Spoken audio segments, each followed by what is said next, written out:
It's not that we have no law on the books creating obligations for parents and school districts or the Child Welfare Agency. We have somewhat vague laws on the books. The future of education in Connecticut is in the spotlight tonight as lawmakers weigh the future of a bill in Hartford. Thanks for joining us for the Fox 61 News at 10. I'm Brent Harden. And I'm Sarah Sanchez. That bill would strengthen regulations on homeschooling.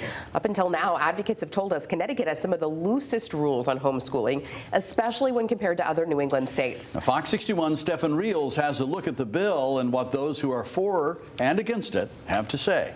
Heading into this legislative session, homeschooling was a subject a lot of people wanted to tackle, especially with two very big cases that were brought up and came to light in 2025, one from Waterbury and one from New Britain.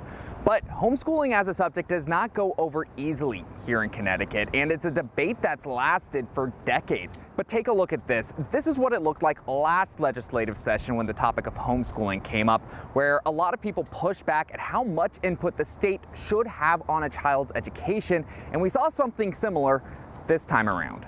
This bill, as drafted, is a massive overreach. Father of four, soon to be father of five, Justin Bennett was among the hundreds of people who packed the legislative office building to push back against House Bill 5468 and the new regulations that would come with it to make sure children receive an equivalent instruction as what they would have in public schools. This bill has so many questions that it does not answer, and that's a recipe for disaster. But Bennett and his family worry what this standard would be and what would be the consequence if his family doesn't follow it. This bill does not work out the way they want it to.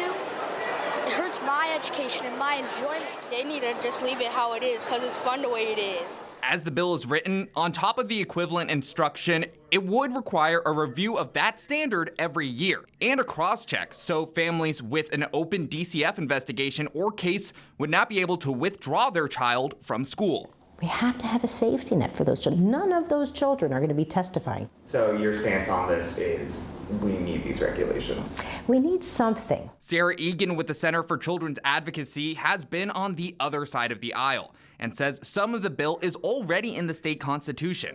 While she supports a parent's right to homeschool their child, this would help prevent cases like Jacqueline Mimi Torres Garcia and S., the man who says he was held captive in his Waterbury home for more than 20 years. Over and over again, we have seen in Connecticut, some adults use the lack of follow-up to take children out of school on a lie, and then abuse, neglect, or otherwise harm that child, or at a minimum, deny them an education.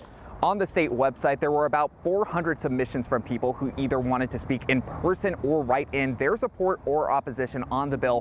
One of the people who supported the bill was New Britain Mayor Bobby Sanchez, who said that whatever bill or system ends up getting passed needs to make sure that no child in the state will disappear without someone asking questions. And it was a vow that he made to the life and legacy of Mimi Torres. In Hartford, Stephen Reels, Fox 61.